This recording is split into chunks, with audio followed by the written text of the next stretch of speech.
DBMS का, right? इसमें है यूनिट 3. यूनिट 3 के अंदर हमारे पास है रिलेशनल डेटा मॉडल्स, जिसके अंदर है relational model terminology, domain, attribute, tuple, relation, characteristics of relation, relational constraint, domain constraint, की कंस्ट्रेंट, ये सब क्या होते हैं, रिलेशनल डीबी स्कीमा क्या होता है, एंड कॉर्ड रूल क्या होते हैं, है ना? फिर आपके पास है इसमें रिलेशनल अलजेब्रा, जिसके अंदर आ जाएगा बेसिक ऑपरेशंस जैसे कि and projection, set operations, join operations, ER to relational mapping and data normalisation. नमस्ते उदयांश. हाँ जी, किसने हैंड रेस किया था? मनल ने. Anyone has a doubt? Somebody raised hand.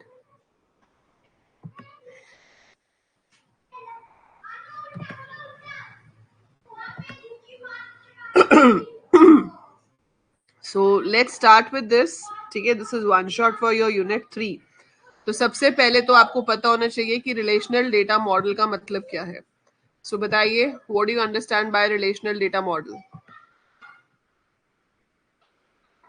What do you understand by relational data model? Good evening, Chetan.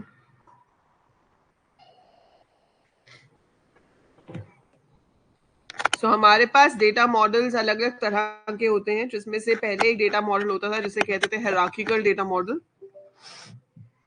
ठीक है, hierarchical data model में ट्री के फॉर्म में डेटा स्टोर होता था कि भाई ये डिपार्टमेंट है तो उसके अंदर ये एम्प्लॉयज होंगे. So we used to have hierarchical data model.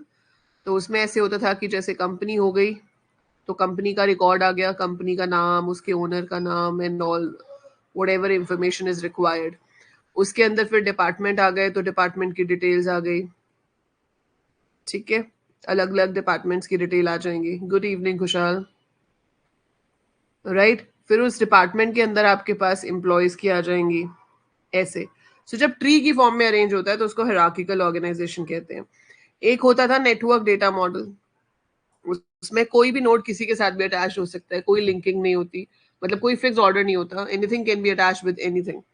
But ये सब जो तरीके हैं, they are not so good to arrange your data in a proper way. They don't provide you the structural way of organizing the data. वो आपको मिलता है किसमें? रिलेशनल डेटा मॉडल में.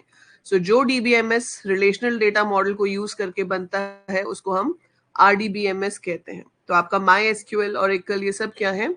Relational database management systems. RDBMS, relation word का मतलब होता है टेबल.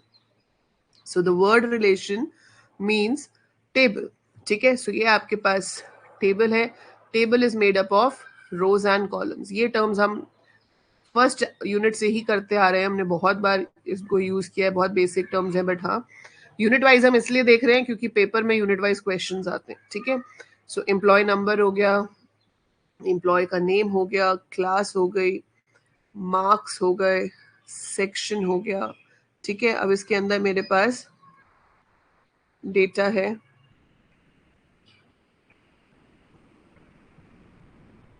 ठीक है, आप इसमें कुछ भी डेटा है जो ले सकते हो. एम्प्लॉय है, एम्प्लॉय की क्लास थोड़ी होती है. स्टूडेंट, चलो ये स्टूडेंट नेम ले लेते हैं और इसको एडमिशन नंबर ले लेते हैं. सो ये क्लास हो गई मेरे पास. Then we have marks and then we have sections, something like this. ठीक है, कुछ भी है मान लो. अब इसमें देखो क्या है कि जो चीज आपकी वर्टिकल है, ये वाले, ये क्या है? Columns. So these are columns. और ये जो हैं, दीज आर योर रोज. ठीक है, कॉलम्स को ही क्या कहा जाता है? Attributes. So columns are called as attributes. They are also called as fields. So columns को हम एट्रीब्यूट्स कह सकते हैं, फील्ड्स कह सकते हैं. रोज को आप टपल्स कह सकते हो. Rows can be called as tuples और this can also be called as records. तो रो को मैं टपल, रिकॉर्ड, रो कह सकती हूँ. कॉलम्स को एट्रीब्यूट्स या फील्ड कह सकती हूँ. जो हेडिंग वाली रो है वो नंबर ऑफ रोज में काउंट नहीं होती है. नंबर ऑफ कॉलम्स को रिप्रेजेंट करने के लिए हम एक वर्ड यूज करते हैं जिसे कहते हैं degree. Degree is number of columns in a table. तो एक टेबल में कितने कॉलम्स हैं आपके पास, वो होता है डिग्री। एक टेबल में कितनी रोज हैं आपके पास, ठीक है, सो नंबर ऑफ रोज और tuples in a table is called cardinality, ठीक है।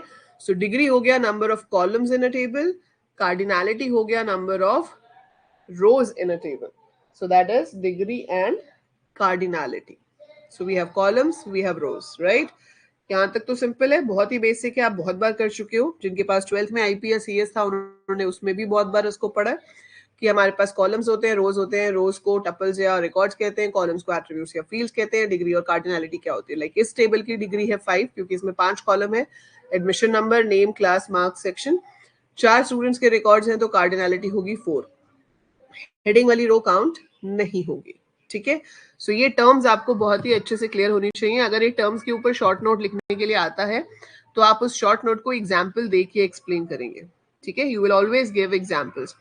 एट्रीब्यूट्स में जैसे कि हमने PYQs में देखा था, आपके पास क्वेश्चन थे ना कि derived attribute, multi value attribute, है ना, कॉम्पोजिट एट्रीब्यूट, ये सब क्या होते हैं। So we have done this in the previous class also कि जो किसी एक एट्रीब्यूट से वैल्यू डिराइव हो सके, जैसे कि एज डिराइव हो सकती है डेट ऑफ बर्थ से, तो उसको डिराइव्ड एट्रीब्यूट बोलेंगे। अगर एक के अंदर एक से ज्यादा वैल्यूज हो सकती हैं, जैसे कि आपके पास हो गया एक्सपीरियंस की किस किस कंपनी में जॉब की है, तो वो एक से ज्यादा हो सकती है, that could be multi value. Composite जो आपकी कुछ वैल्यूज को मिलाकर एक बनती हो, ठीक है, जैसे कि कोई भी डेट है वो मिला के बनती है ईयर, मंथ और डे को। So those will be your different type of attributes you have. लेकिन अब जब ये एट्रीब्यूट्स हैं तो इसमें हम एक स्पेशल एट्रीब्यूट बनाते हैं जिसे कहा जाता है प्राइमरी की। सो प्राइमरी की एक ऐसा एट्रीब्यूट होता है जो पूरी रो को यूनिकली आइडेंटिफाई करता है। So it is the attribute which identifies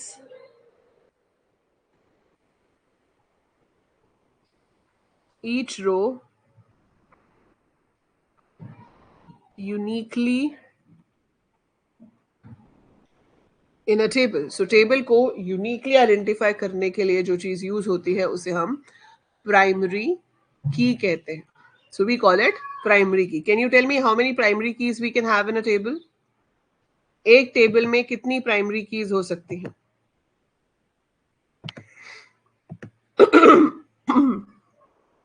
एक टेबल में कितनी प्राइमरी कीज हो सकती हैं? 1। सो 1 table can have only 1 primary की, ठीक है। प्राइमरी की बनाने से पहले हम देखते हैं कि ऐसे कौन कौन से कॉलम्स हैं जिन्हें प्राइमरी की बनाया जा सकता है। Those are called candidate keys. So candidate keys are those attributes which have the potential of being a primary key, मतलब जिनको प्राइमरी की बनाया जा सकता है, ठीक है। जैसे कि आपके पास कस्टमर आईडी है, कस्टमर का फोन नंबर है, कस्टमर का ईमेल एड्रेस है, ये सभी यूनिक है और नल भी नहीं होते। आजकल सबका फोन नंबर होता है, सबका ईमेल आईडी होता है, सबके पास कस्टमर आईडी तो हम ही अलॉट कर रहे हैं। तो these are all not null as well as unique. तो ये सब प्राइमरी की बन सकते हैं, लेकिन उसमें से हम किसी एक को प्राइमरी की बना देते हैं। मान लो कस्टमर आईडी को हमने प्राइमरी की बना दिया, तो जो बच जाती हैं वो कहलाती हैं alternate keys.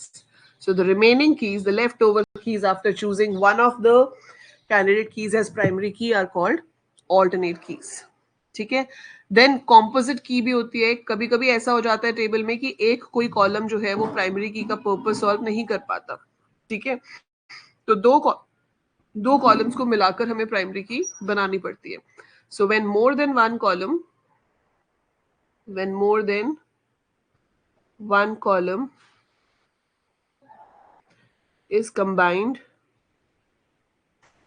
together to act as a primary key. So that is called composite key. ठीक है, ये सब आपको याद होना चाहिए। फिर डोमेन कंस्ट्रेंट हमने अभी पिछली क्लास में डिस्कस किया था। डोमेन ऑफ एन एट्रीब्यूट होता है possible set of values for an attribute. तो किसी भी एट्रीब्यूट में क्या पॉसिबल सेट ऑफ वैल्यूज हो सकती हैं, ठीक है। सो वो आपके पास जो है that would be domain of N attribute, ठीक है। वो कंस्ट्रेंट हमें मैनेज करना है। तो कंस्ट्रेंट में डोमेन कंस्ट्रेंट हो गया। डोमेन कंस्ट्रेंट मतलब वैल्यूज आपकी जो है रेंज में होनी चाहिए, एंटिटी इंटीग्रिटी कंस्ट्रेंट हो गया, जिसका मतलब है हर टेबल की एक प्राइमरी की होनी चाहिए. देन रेफरेंशियल इंटीग्रिटी कंस्ट्रेंट हो गया कि फॉरेन की से मैचिंग वैल्यूज होनी चाहिए. So this we discussed, right? It's the same thing. इसके बाद आपके पास यूनिट 3 में है Codd's rules. So Boyce Codd normal form भी हम करते हैं, कॉर्ड रूल्स भी हैं. So Dr. Edgar F. Cord, after his extensive research on relational model of database systems, came up with 12 rule of his own. तो उन्होंने खुद के अपने रूल बनाए कि हर डेटाबेस ऐसा होना चाहिए, उसे हम कॉर्ड रूल्स कहते हैं. तो इसके ऊपर अगर क्वेश्चन आता है तो डायरेक्टली ही आ जाता है कि भाई कॉर्ड रूल्स बताओ, एक्सप्लेन करो कि कॉर्ड रूल्स में क्या क्या होता है. सो पहला क्या है? Information rule. The data stored in a database may it be user or metadata must be value of some table cell. Everything in a database must be stored in a table format. तो हर चीज, जो भी कुछ आप store कर रहे हो, चाहे वो आपका एक्चुअल डेटा है या सिर्फ यही बता रहा है कि इस डेटा में डेटा टाइप क्या होगा या मैक्सिमम कैरेक्टर्स कितने होंगे, मतलब डेटा अबाउट डेटा है, मेटा डेटा है, तो भी वो किसी ना किसी टेबल में ही स्टोर होगा. मतलब आपकी डेटा डिक्शनरी खुद भी एक टेबल ही होती है. Guaranteed access rule. Every single data element is guaranteed to be accessible logically with a combination of table name, primary key and attribute name. No other means such as pointers can be used to access the data. तो अगर मुझे किसी भी data को access करना है, for example I want to know the marks of Drishti, तो मुझे क्या पता होना चाहिए कि टेबल का नाम क्या है ना? मुझे फेच क्या करना है? Attribute marks. तो टेबल का नाम क्या हो गया? स्टूडेंट. देन मुझे फेच क्या करना है? एट्रीब्यूट का नाम क्या हो गया? मार्क्स. किसके लिए फेच करना है? दृष्टि के लिए. बट मैं सिर्फ नेम से सर्च नहीं कर पाऊंगी क्योंकि दृष्टि एक से ज्यादा हो सकते हैं. तो जो प्राइमरी की होगा टेबल में, मुझे वो पता होना चाहिए. So I should know her admission number या रोल नंबर, जिससे मैं सर्च कर पाऊं और मुझे दृष्टि के मार्क्स फेच होके मिले. सो अगर आपको ये 3 चीजें पता है कि आप क्या फेच कर रहे हो, किस टेबल से कर रहे हो और आपकी प्राइमरी की क्या है, तो आप गारंटेड उसको वैल्यू को फेच कर पाओगे. गारंटेड एक्सेस रूल है ये. Then you have systematic treatment of null values. The null values in a database must be given a systematic and uniform treatment. This is very important rule because null can be interpreted as one of the following. It could be taken as कि भाई data है ही नहीं, missing है, या हमें पता ही नहीं है, या वो डेटा इस पर्टिकुलर एरिया के लिए एप्लीकेबल नहीं है. तो जो भी रीजन है उसके हिसाब से उसमें कोई वैल्यू होनी चाहिए. ज्यादा नल होना डेटाबेस के लिए बहुत ही गलत बात होती है. Active online catalog. The structured description of the entire database must be stored in an online catalog known as data dictionary, जो कि ये बताएगा कि आपके पास कौन से टेबल्स हैं, टेबल्स में कौन से एट्रीब्यूट्स हैं, उनका डेटा टाइप क्या है. Everything is given in the active online catalog. Comprehensive data sub-language rule. A database can only be accessed using a language having linear syntax that supports data definition, manipulation and transaction, जो कि हमारे case में SQL है. This language can be used directly or by means of some applications. तो हम इसमें यहाँ पर SQL का यूज करते हैं. View updating rule. जब आप व्यूज को अपडेट करते हो तो उनका आपके टेबल पर कैसे चेंज होगा, वो रूल है कि किस तरह से आप मॉडिफाई कर सकते हो, किस तरह से नहीं कर सकते हो. High level insert, update and delete rule. A database must support high level insertion, updation and deletion. This must not be limited to a single row. आपको एक से ज्यादा ऑपरेशंस परफॉर्म करने हैं, यूनियन, इंटरसेक्शन या माइनस पे आपको operations perform करने हैं, तो वो सब आपके डेटाबेस मैनेजमेंट सिस्टम में होने चाहिए. फिजिकल डेटा इंडिपेंडेंस होनी चाहिए, लॉजिकल डेटा इंडिपेंडेंस होनी चाहिए. This we have discussed number of time. So आपके अगर फिजिकल लेयर पे कोई चेंज होता है उसका इफेक्ट ऊपर नहीं होना चाहिए. सिमिलर वे लॉजिकल में चेंज होता है तो एक्सटर्नल में चेंजेस का इफेक्ट नहीं होना चाहिए. Integrity independence. और database must be independent of the application that uses it. कोई भी एप्लीकेशन उसको यूज करे, आप चाहे MySQL को पाइथन के साथ कनेक्ट करो, चाहे जावा के साथ कनेक्ट करो, it should work the same way. Distribution independence. आप चाहे उसको विंडोज के कंप्यूटर पे चलाओ, चाहे आप उसको लिनक्स पे चलाओ, चाहे आप उसको मैकबुक पे चलाओ, it should work the same way. Non subversion rule. If a system has an interface that provides access to low level records, then the interface must not be able to subvert the system and bypass security and integrity constraints. तो कुछ भी आपका हो reason पर आपकी security constraints कभी भी harm नहीं होंगे. ठीक है. सो आपके उसमें कोई प्रॉब्लम नहीं होनी चाहिए, even if you are providing a low level access. So ये हो गया आपके पास रिलेशनल डेटा मॉडल, हमने डिस्कस कर लिया, बट इसमें लिखा हुआ है, ये नोट्स मैंने आपके साथ शेयर किए हुए हैं. इन केस स्टिल कोई है जिसके पास नहीं है तो मुझे बता देना, I will send it again in the group. ठीक है. Tables, tuples, relation, relation schema, relation की, एट्रीब्यूट, डोमेन. 3 तरह के कंस्ट्रेंट्स हैं आपके पास, की constraint, domain constraint, referential integrity constraint. सारे यहाँ पर हमने जो भी डिस्कस किए हैं वही यहाँ पे लिखा हुआ है. ठीक है जी. इसके बाद आपके पास यूनिट 3 में आता है मेजर चीज, जो है रिलेशनल अलजेब्रा, जिसके ऊपर आपको न्यूमेरिकल भी आ सकता है. सो यहाँ पर आपको न्यूमेरिकल भी दिया जा सकता है करने के लिए. सो रिलेशनल अलजेब्रा बेसिकली बताऊं क्या है. जब हम प्रोग्राम्स बनाते हैं C++ में, है ना, तो हम पहले लिखते हैं एल्गोरिथम. लिखते हैं कि नहीं? लिखते हैं ना, वी राइट एन एल्गोरिथम जो कि थोड़ा एक जनरल लैंग्वेज में होता है, उसको हम सूडो कोड भी कह देते हैं, फिर हम उसे कोड करते हैं सी या सी प्लस प्लस वगैरह में, ठीक है। अब यहाँ पर रिलेशनल एल्जेब्रा क्या चीज है, ये एक तरह का एसक्यूएल का एल्गोरिथम है, तो ये कोई लैंग्वेज नहीं है, लेकिन ये आपको सारे ऑपरेशंस जो आप परफॉर्म कर रहे हो वो स्पेसिफाई करने में हेल्प करता है। So relational algebra is a procedural query language that works on relational model. The purpose of a query language is to retrieve data from the database or perform various operations such as insert, update, delete on the data. ठीक है, अब यहाँ पर ये operations क्या है? So basic operations देखो आपके पास क्या है, select, project, union, set difference, Cartesian product, rename. ठीक है, इसके आगे इनके सिंबल्स बने हुए, ये सिंबल्स हम यूज करेंगे। Then you have natural join, outer joins, intersection and division. So ये सब ऑपरेशंस आपको देखने हैं कि रिलेशनल अलजेब्रा में कैसे होते हैं। सो सिलेक्शन का मतलब क्या होता है, selecting the number of rose. So this means limiting the number of rows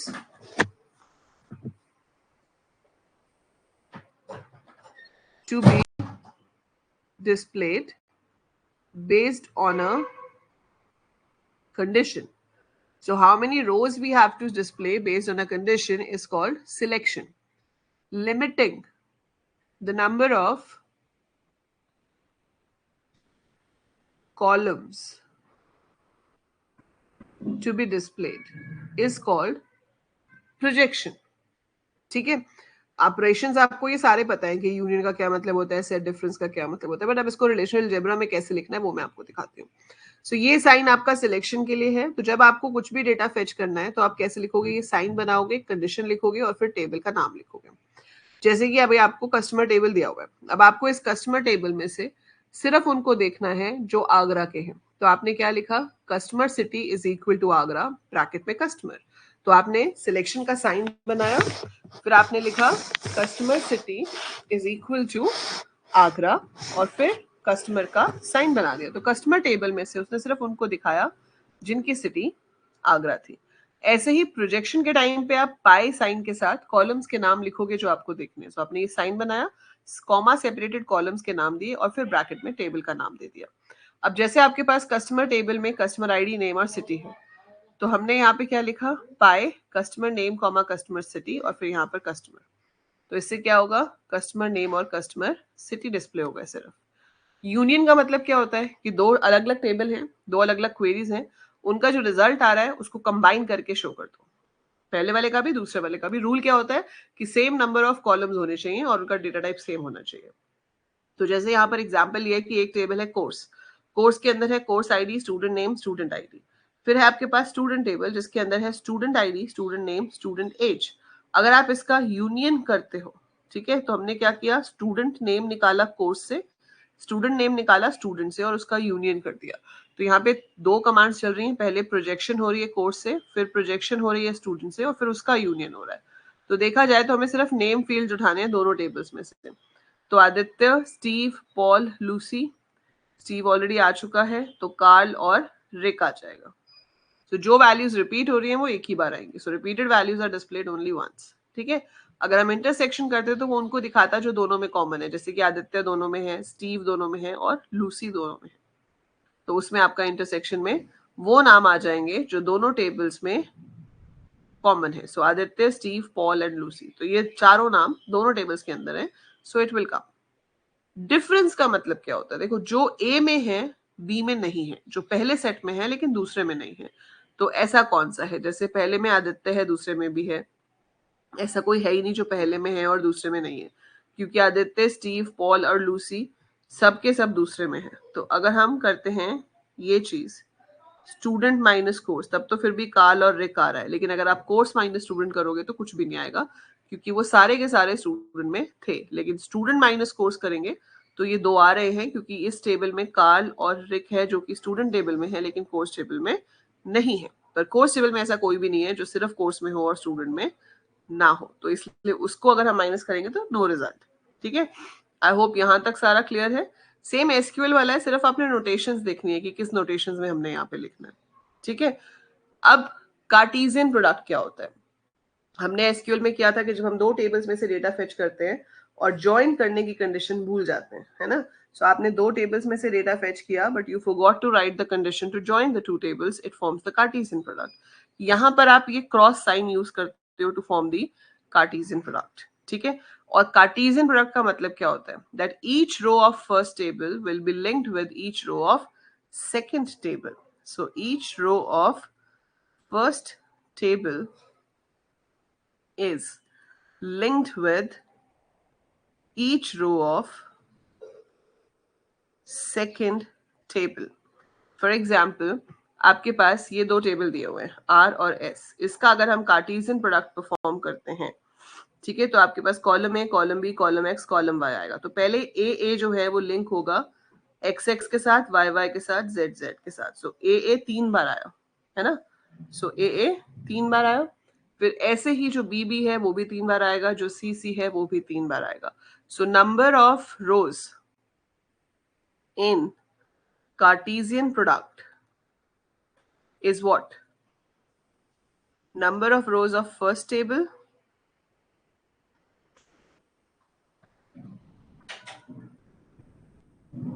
multiplied by number of rows in second table. So you will multiply the number of rows of both the tables. So पहले में 3 थी, दूसरे में 3 थी, तो total हमारे पास 9 हो गई. ठीक है. अगर पहले में 5 होती, दूसरे में 4 होती, तो टोटल 20 हो जाती. ठीक है. ऐसे ही नंबर ऑफ कॉलम्स कितने हो जाते हैं, वो ऐड होते हैं. So number of columns in first table plus number of columns in second table. So number of rows in first table into number of rows in second table, number of columns जो है वो add हो जाएंगे. So that is how your Cartesian product is created. Rename होता है आपको किसी table का नाम बदलना है, तो आप ये वाला साइन यूज करोगे, नया नाम दोगे, कॉमा पुराना नाम दोगे. ठीक है. सो जैसे आपको कस्टमर नेम चेंज करना है, आपको सिर्फ एक customer name table, it's like making a view basically. ठीक है. तो आप क्रिएटिंग अ व्यू भी कह सकते हो कि आप इसकी हेल्प से व्यू भी क्रिएट कर सकते हो. जैसे इसने ये क्वेरी लिखी और इसको नाम दे दिया कस्ट नेम्स, तो ये आपका एक व्यू बन गया एक तरह से कस्ट नेम्स नाम का. तो अब आप अगर उसमें से भी फेच करोगे सिर्फ कस्ट नेम से, तो भी आपको सारे नेम्स डिस्प्ले हो जाएंगे. ठीक है. रिलेशनल कैलकुलस आपके सिलेबस में नहीं है, ये आपको नहीं करना है. होता ये भी रिलेशनल अलजेब्रा जैसा ही है, बस इसको लिखने का तरीका थोड़ा सेट्स नोटेशन में होता है. जैसे देखो इसमें क्या लिखा, टी डॉट नेम, फिर ये बार का sign, author T and T dot article is equal to database. So it returns the tuples with name from author who have written article on database. So author table में से क्या दिखा देगा वो name. author t मतलब author table का हमने allies दिया t, so t का नाम दिखाना है. कंडीशन क्या है कि t में आर्टिकल की वैल्यू डेटाबेस होनी चाहिए. ठीक है. सो ये बेसिकली सेट ऑपरेशंस की फॉर्म में होता है. This you don't have to do. So relational algebra आपको करना, रिलेशनल अलजेब्रा करना है, कैलकुलस नहीं करना है. अभी इस नोट्स में हमें जॉइंस नहीं दिखाया है. ठीक है. जॉइंस जो है आपका, वो आपका हमेशा किसी कॉमन कॉलम के ऊपर होता है कि आपका कौन सा कॉलम मैच कर रहा है, उसके बेसिस पे हम जॉइन परफॉर्म करते हैं. और जॉइन हमारे पास एक होता है इनर जॉइन, एक होता है आउटर जॉइन. जो नेचुरल जॉइन होता है वो इनर जॉइन ही होता है. We call it inner join. Why do we call it inner join? क्योंकि वो सिर्फ उन्हीं रोज को मैच करता है जो आपस में मैच करती है, मतलब उन्हीं को फेच करता है जो आपस में मैच करती हैं. जो मैच नहीं करती, जैसे ये क्वेश्चन हम कल डिस्कस कर रहे थे, है ना. तो जो मैच नहीं करती वो नहीं दिखाता उन्हें. फॉर एग्जाम्पल हम ये टेबल हमें दिया हुआ है, ठीक है. आपको ये ऐसा क्वेश्चन आ सकता है पेपर में, consider the following two tables T1 and T2, show the result of the following operations. ठीक है. सबसे पहले मैं इजी से शुरू कराती हूँ. चलो, ई जो है आपका, इसमें क्या है, T1 union T2. T1 union T2, column के नाम चलो कुछ भी आ जाए, C1 C2 C3, 3 कॉलम्स आ गए. इन दोनों को अगर हम यूनियन करेंगे, 10A5 15B8, पहले वाले टेबल के तो लिख ही लो ना पहले सारे. सो पहले वाले टेबल के तो लिख लिए. अब ये है 10B6, ये अभी तक नहीं आया. ठीक है, ये आ जाएगा. 25C3 ये भी नहीं आया, ये भी आ जाएगा। 10A5 ये आ चुका है, सो 10A5 बिल्कुल आइडेंटिकल आ चुका है, तो ये नहीं होगा। सो this is the result of T1 union T2 and clearly हम देख सकते हैं कि सिर्फ एक ही रिकॉर्ड था जो कॉमन था, वो था 10A5। सो आपके इंटरसेक्शन का रिजल्ट ये हो जाएगा जो दोनों टेबल्स में कॉमन है। सो इंटरसेक्शन का मतलब है जो दोनों टेबल्स में, ठीक है। सो वो आ गया आपका इंटरसेक्शन हो गया। अब देखो ऊपर वाला जो है ए पार्ट में आपका नॉर्मल जॉइन हो रहा है, जिसे हम नेचुरल जॉइन या इक्वी जॉइन कह सकते हैं। और उसमें क्या लिखा है कि T1.P is equal to T2.A। तो आपको P को दूसरे टेबल के A से मैच करना है। तो ये वाला 10 दो जगह मैच होगा, इससे और इससे, तो दोनों बार डिस्प्ले होगा 10A5 10A5। और इधर जब मैच होगा तो 10B6 के साथ और फिर 10A5 के साथ मैच हुआ। फिर आपका जो 15B8 है वो किसी के साथ भी मैच नहीं होगा। 25A6 25 आपस में मैच हुए तो इधर आ गया। This is your natural join. अब ये जो साइन आप देख रहे हो, this is on the right side, मतलब right outer join. Here it's on the left side, so it is left outer join. Here it's on both sides, so it's full outer join. अब outer join का मतलब क्या होता है? Outer join का मतलब होता है कि नॉन मैचिंग रिकॉर्ड्स को भी डिस्प्ले करना, ठीक है। कैसे, वो मैं आपको दिखाती हूँ। अब ये PQR ABC है, कंडीशन है यहाँ पे कि T1 का Q T2 के B के इक्वल हो। सो T1 का Q मतलब A, ये कहाँ मैच हो रहा है? यहाँ पे, ठीक है। तो ये आंसर आएगा मेरे पास 10A5। इस टेबल में कहाँ मैच हुआ? 10A5। फिर ये आ गया B वाले के साथ मैच होगा, तो 15B8 मैच होगा इसके साथ, so this will be 10B6। फिर आपके पास आ गया 25A6 और ये मैच होगा A के साथ, मतलब 10A5 के साथ। अब इस तरफ का जॉइन है राइट वाले का, तो जो राइट साइड वाला टेबल है उसमें ये C वाला रिकॉर्ड किसी से भी मैच नहीं हुआ है ना। सो राइट साइड में C वाला रिकॉर्ड किसी से भी मैच नहीं हुआ, तो यहाँ पर आ जाएगा 21C3 और ये होंगे नल। तो जो non matching record right side के टेबल में है वो डिस्प्ले होगा, बट उसके करस्पॉन्डिंग लेफ्ट साइड में तो वैल्यूज थी ही नहीं, क्योंकि वो तो मैच ही नहीं करता। सो उसके लेफ्ट साइड पे उसके करस्पॉन्डिंग कोई वैल्यूज नहीं थी, तो वहां पर नल आ जाएगा, ठीक है। सो 25C3 आ गया हमारा, और दूसरी साइड पे आपके क्या आ गए? Null. You get blanks over there.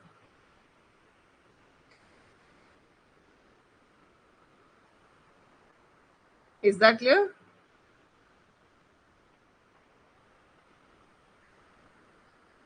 ठीक है। ऐसे ही जब आपका जॉइन है इस तरफ, तो क्या करेंगे? तो आपका ये मैच किस पे कर रहा है? आर और सी पे, आर और सी पे। तो इस तरफ T1 में जो नॉन मैचिंग होंगे वो उसको दिखा देगा। जैसे ये 5 तो इसके साथ मैच हो गया, 8 किसी के साथ भी मैच नहीं हो रहा, 6 इसके साथ मैच हो गया, तो ये जो 8 है, ठीक है, इधर वाले में डिस्प्ले होगा, पर इधर वाला जो नॉन मैचिंग है 3 वो डिस्प्ले ही नहीं होगा। लेकिन जब आप फुल आउटर ज्वाइन कर रहे हो सॉरी, जब आप फुल आउटर ज्वाइन कर रहे हो बेस्ड ऑन दिस, तो आपका ये 8 वाले को भी शो करेगा। मैं फुल का आंसर दिखाती हूँ आपको क्या होगा यहाँ पर। PQR ABC। अगर मैं C का आंसर देखूं, हम R और C के साथ कनेक्ट कर रहे हैं, सो 10A5 5 इसके साथ मैच कर रहा है, तो फिर से 10A5। फिर ये 8 आ गया, 8 किसी के साथ भी मैच नहीं कर रहा, 8 किसी के साथ भी मैच नहीं कर रहा। अगर ये मेरा लेफ्ट आउटर जॉइन है, तो 8 किसी के साथ मैच नहीं करता, लेकिन वो फिर भी उसको दिखाएगा, ठीक है। और ये 6 वाला मैच कर रहा है 10B6 के साथ, तो ये आंसर होता मेरे C का, क्योंकि ये मैच नहीं कर रहा पर दिखाएगा इस तरफ नल आ जाएगा। अब अगर ये फुली आउटर जॉइन है, फुल आउटर जॉइन है, तो इधर 3 जो है वो मैचिंग नहीं है, तो उसको भी दिखाएगा। So this will be the result of full outer join. ये होता है रिलेशनल अलजेब्रा, ठीक है। आप ये न्यूमेरिकल कर सकते थे, देखो इसमें चॉइस थी, ये न्यूमेरिकल कर लो या ये थ्योरी के 2 क्वेश्चन कर लो, आपको जो इजी लगे, ठीक है। बट ये अगर आपने प्रैक्टिस की है तो this is obviously more scoring and easy, but it all depends on how much you practice for it. समझ में आया ये क्वेश्चन रिलेशनल अलजेब्रा वाला?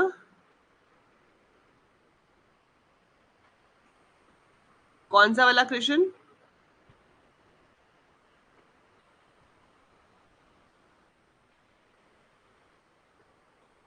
देखो माइनस का मतलब है,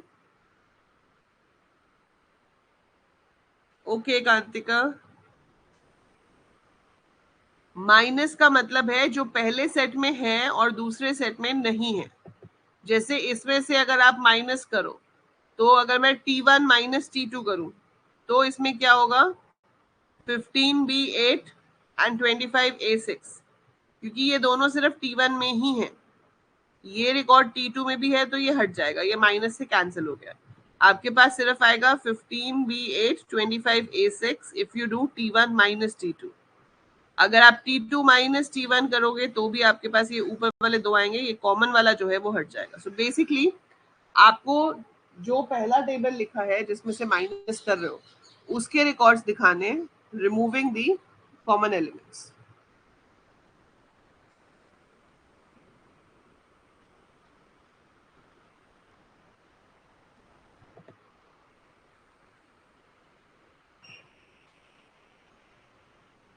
इसी का 6 का बी, ये वाला ना, राइट आउटर जॉइन वाला।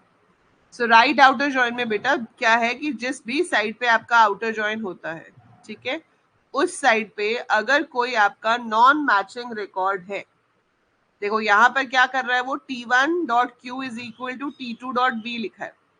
तो T1 का Q है ये वाला कॉलम, है ना, T2 का B है ये वाला कॉलम, हमें इसके हिसाब से मैच करना है। तो पहले ये वाला A है, ये A के साथ मैच होगा, तो ये क्या ज्वाइन करेगा? 10A5 10A5, वो मेरी पहली रो में यहाँ पर आ गया, है ना। फिर सेकंड रो उठाई 15B8, अब इस B को इस वाले कॉलम में मैच कराना है, यहाँ पे मैच हो गया, तो 15B8 10B6, ये मेरी सेकंड रो बन गई।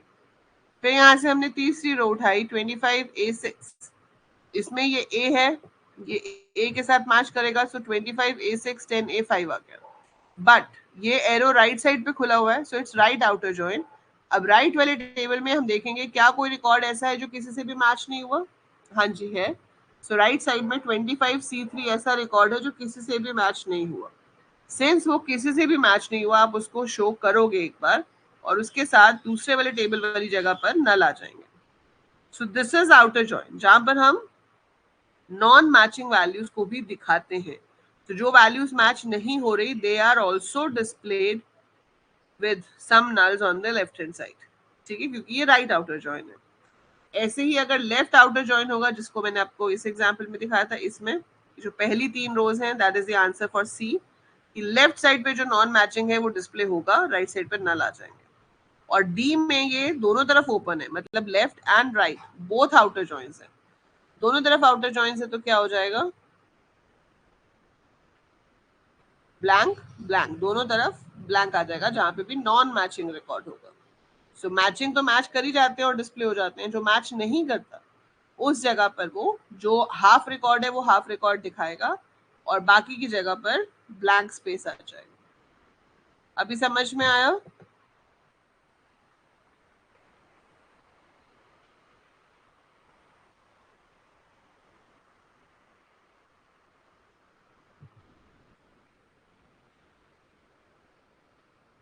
ये कांतिका कहाँ भेजा है बेटा आपने मुझे question?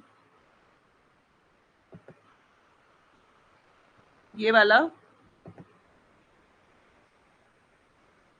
consider the following relation: customer ID, customer name, address, date, part, order. Find all customers who have placed order for part description tires. हाँ ये मैं आज करा थोड़ी थी। I'll explain the whole. अच्छा ये पिछले साल की किसी पेपर में से ही तो है, अभी तो मैंने कराया। यही वाला क्वेश्चन है ना कांतिका आपका?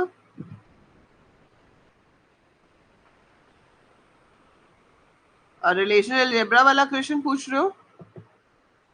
ये वाला पेपर है आपका 2014 का।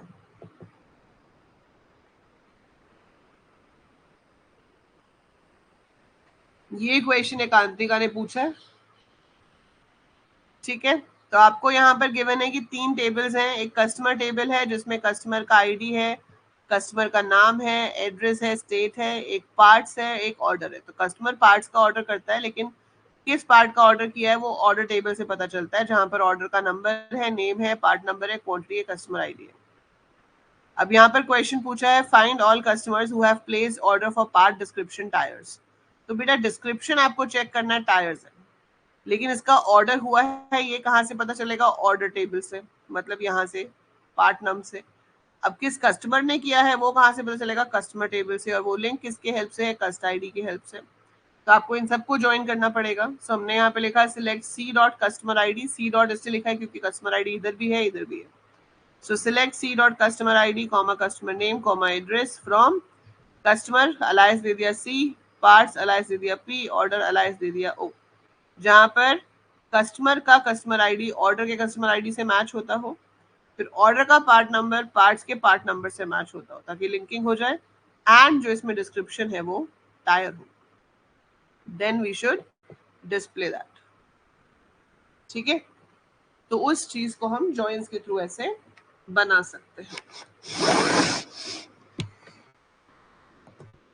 अगला इसके अंदर पूछा है find customer name, address of customer who have purchase part number 10 and quantity order is more than 100। देखो अब पार्ट नंबर 10 इसमें ही मिल जाएगा, क्वांटिटी भी इसी में मिल जाएगी, तो आपको सिर्फ 2 ही टेबल्स इन्वॉल्व करने की जरूरत है, पार्ट्स टेबल की जरूरत नहीं है। तो हमें क्या फेच करने को बोला गया है? हमें बोला गया है कि आप हमें बताइए कि customer name and address. So customer name and address है तो सिलेक्ट कस्ट name comma address from customer C, order O, where C dot cust ID is equal to O dot cust ID and part num is equal to 10 and quantity is greater than 100. More than 100 लिखा है, equal to नहीं है, so equal to का sign नहीं आएगा, सिर्फ quantity greater than 100 आएगा। ठीक है, find the customer name address of those customers residing in state Delhi. So आपको नेम और एड्रेस बताना है उनका जो कि दिल्ली में रहते हैं। तो एड्रेस में देखो सिर्फ सिटी का नाम तो नहीं होगा ना, एड्रेस तो पूरा होता है। तो क्या यूज करोगे यहाँ पे? You have to show name, so cus name comma address, कोई ज्वाइन की जरूरत नहीं है यहाँ पे, दूसरे टेबल का कोई लिंक ही नहीं है इसके साथ, फ्रॉम कस्टमर। अब आपको एक कंडीशन ऐसी देनी है जिससे ये श्योर हो जाए कि जो वो कस्टमर है वो दिल्ली में रहता है। तो क्या कंडीशन आनी चाहिए? रिलेशन अलजेब्रा से होगा। क्यों?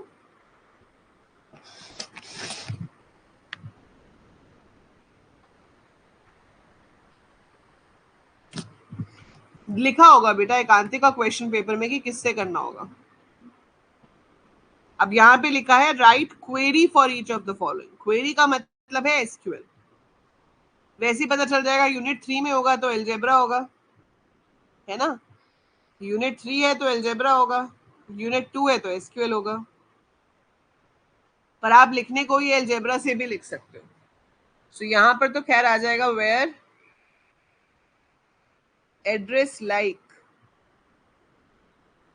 परसेंटेज दिल्ली परसेंटेज, या परसेंटेज दिल्ली भी लिख सकते हैं क्योंकि सिटी तो एंड में ही आती है। ठीक है, सो हम वहाँ पे साथ में नोट लिख सकते हैं कि सिटी जो है वो सबसे लास्ट में होती है, तो we can just write percentage Delhi also. Find all customer names that have placed order for product with price more than 500। तो इसमें भी आप ज्वाइन करोगे। ठीक है, तीनों टेबल्स को ज्वाइन करना पड़ेगा फर्स्ट क्वेरी की तरह, बस वहां पे कंडीशन डिस्क्रिप्शन की जगह प्राइस पे आ जाएगी कि price should be greater than 500। Rest आपका सेम क्वेरी बनेगी ऐसे।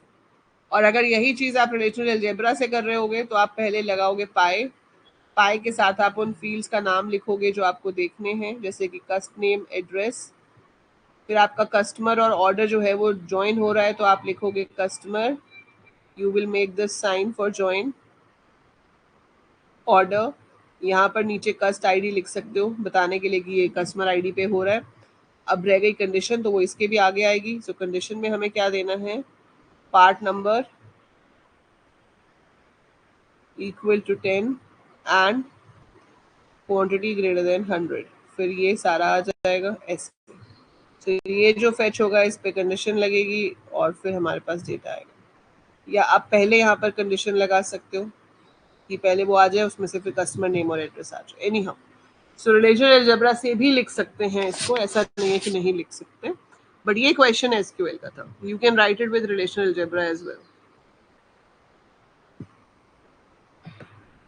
ठीक है, इसके अलावा इस यूनिट में जो इम्पोर्टेंट है आपके लिए वो है नॉर्मल फॉर्म्स। ठीक है, सो जो हमारी नॉर्मल फॉर्म्स है, सो आपने यहाँ पर देख लिया कि रिलेशनल ये क्या होता है, रिलेशनल, ये भी देख लिया, ये भी देख लिया, ये भी देख लिया। जॉइन ऑपरेशंस हो गए, inner join, outer join, left outer join, right outer join and full outer join. ठीक है, ईआर डायग्राम से टेबल बनाना बहुत सिंपल होता है। जो भी रिलेशन होता है वो आपको फॉरेन कीज की हेल्प से रिलेट करके बनाना होता है, और इसी में बन सकते हैं आपके वीक एंटिटी सेट्स, ऐसे टेबल्स जहां पर कोई प्राइमरी की नहीं है लेकिन वो फिर भी आपको चाहिए ताकि आप दूसरे टेबल्स के साथ लिंकिंग कर सको, उन्हें वीक एंटिटी सेट कहते हैं। आखिरी टॉपिक इसमें जो है वो है डेटा नॉर्मलाइजेशन।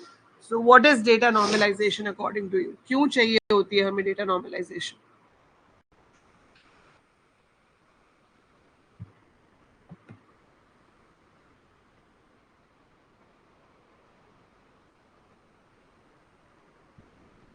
आ सकता है विशिष्ट।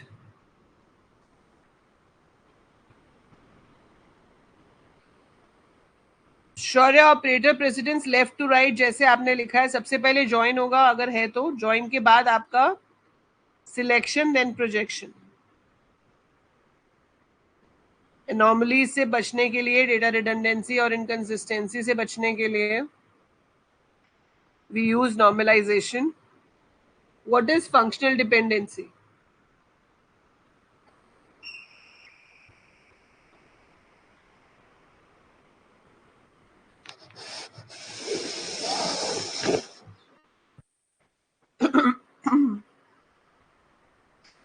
complex table into simpler.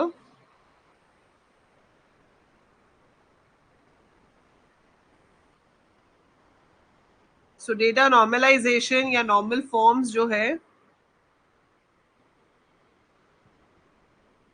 वो होता ही किस लिए है?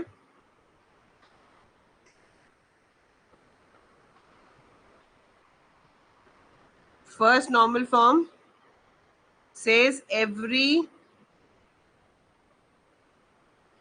attribute must have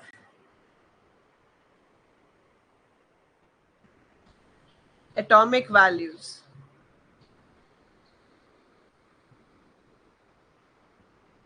Very good, Vishisht.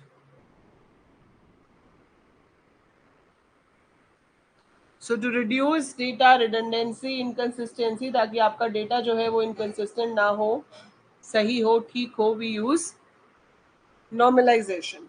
इसकी फर्स्ट नॉर्मल फॉर्म का रूल है कि जितने भी एट्रीब्यूट्स हैं must have atomic values, multi valued नहीं होने चाहिए।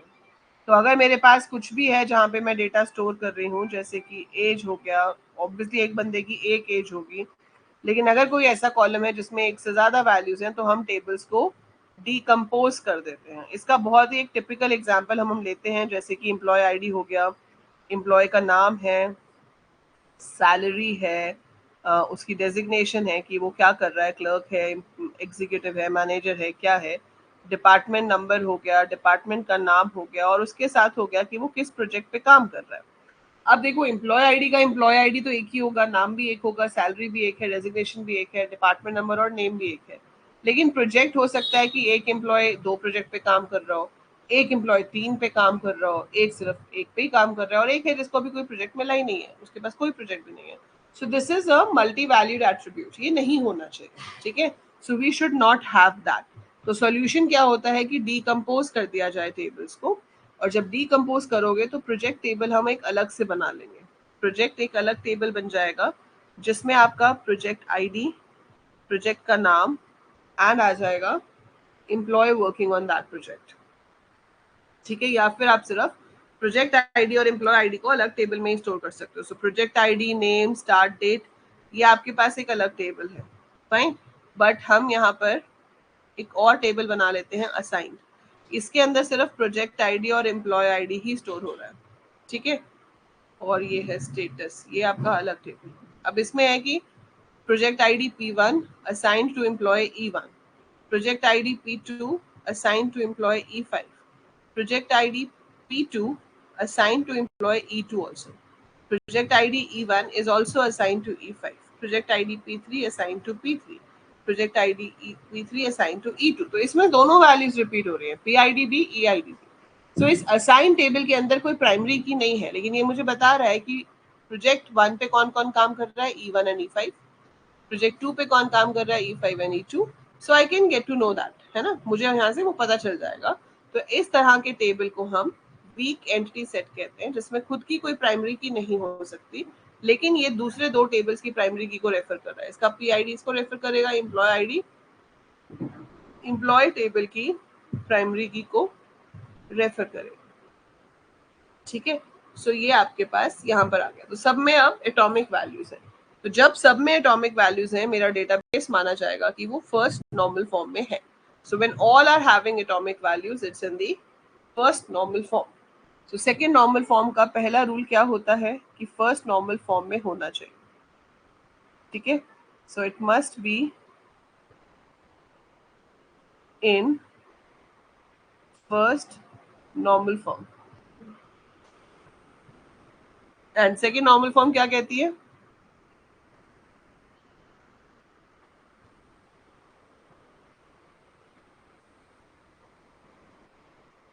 all other columns in a table must be fully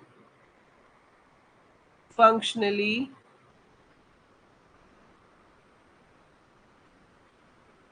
dependent on the primary key. So all other columns in a table must be fully functionally dependent on the primary key.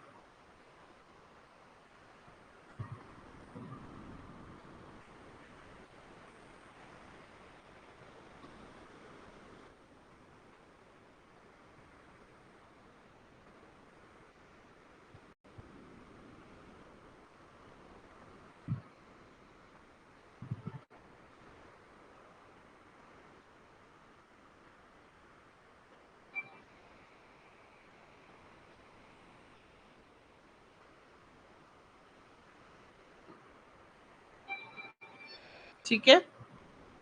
सो जैसे कि आपके पास employ ID हो गया, so rest all columns are dependent on that. So हम कहेंगे कि it's in second normal form as well, ठीक है। सो हमें यहाँ पर डिकम्पोज करने की जरूरत नहीं पड़ी।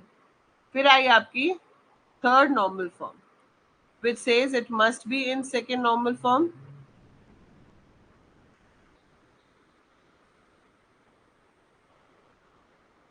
So it must be in second normal form. Very good. So इसमें क्या होता है, no transitive dependency, ठीक है, कोई भी ट्रांजिटिव डिपेंडेंसी नहीं होनी चाहिए। ट्रांजिटिव डिपेंडेंसी कैसे हो रही है हमारे पास, यहाँ एम्प्लॉय आईडी है, इसके ऊपर आपका ई नेम डिपेंडेंट है, ठीक है। एम्प्लॉय आईडी के ऊपर बाकी सब कुछ डिपेंडेंट है, दैट इज ओके। बट इस पे डिपार्टमेंट आईडी डिपेंडेंट है, लेकिन इस डिपार्टमेंट आईडी के ऊपर आपका डिपार्टमेंट नेम डिपेंडेंट है। तो भाई x के ऊपर y डिपेंडेंट है, y के ऊपर z, दैट मीन्स x के ऊपर z डिपेंडेंट है, which is transitive dependency. So ये नहीं होनी चाहिए, we must not have that. So इसे हटाने के लिए हम टेबल्स को डीकम्पोज कर देंगे। तो हम यहाँ पे टेबल को फिर से डीकम्पोज कर देते हैं, और हमारे पास अब एक टेबल आ जाएगा एम्प्लॉय, जिसके अंदर एम्प्लॉय आईडी है, एम्प्लॉय का नाम है, सैलरी है, डेजिग्नेशन है, और इसको आपस में लिंक करने के लिए हमने यहाँ डिपार्टमेंट आईडी रखा। तो ये प्राइमरी की है, और ये बनेगी आपकी foreign key. So we have department table, इसके अंदर डिपार्टमेंट आईडी जो है वो हमारा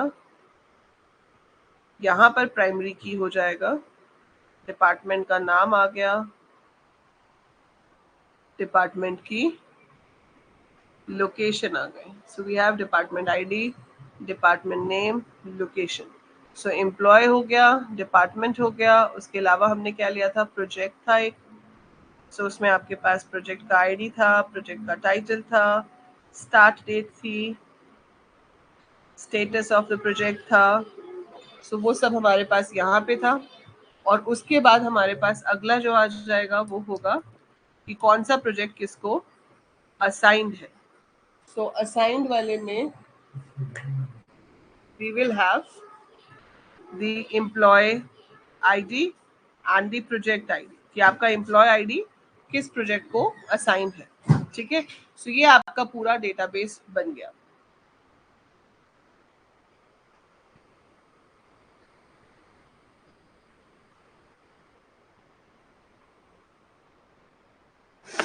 नो प्राइम एट्रीब्यूट, हाँ, yes you can say that Vashishtha. ठीक है. इसके बाद आपका हर डेटाबेस 3 नॉर्मल फॉर्म्स में तो होना ही चाहिए. फिर हमारे पास आता है BCNF, बॉयकॉट नॉर्मल फॉर्म. वो क्या होती है?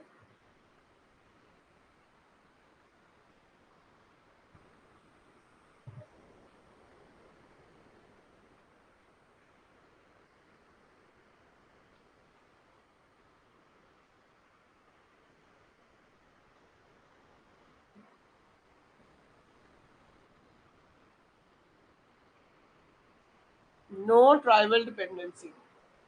ये बहुत रेयर केस होता है. ये तब आता है जब आपके पास टेबल्स कुछ ऐसे हों कि आपके पास सिंगल की जो है वो प्राइमरी की बनी नहीं पा रही, आपको कॉम्पोजिट कीज यूज करनी पड़ रही हैं. इसमें ए और बी का प्राइमरी की बन रहा है और इसमें बी और सी का. तो ये कॉमन नहीं होना चाहिए कैंडिडेट कीज के अंदर. तो अगर आपके पास कॉम्पोजिट कीज बन रही हैं तो we should not have a common element in possible candidate keys.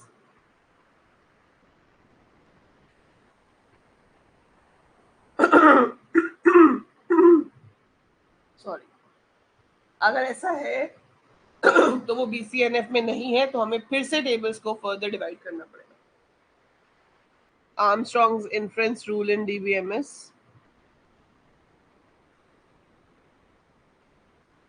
Reflexive, if a set of attribute B is a subset of set of attributes A, then A determines B, जिसको हम ऐसे लिख सकते हैं.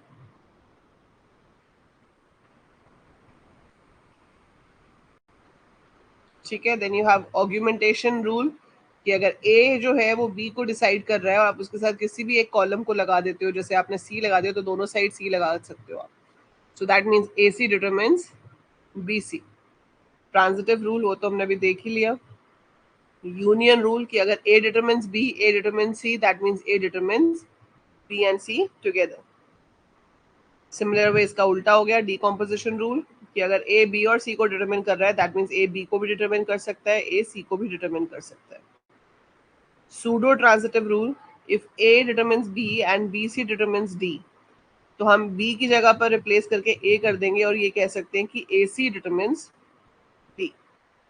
सो ये कुछ नहीं है, बस इस पे आपको एक शॉर्ट नोट आ सकता है which you should be able to right.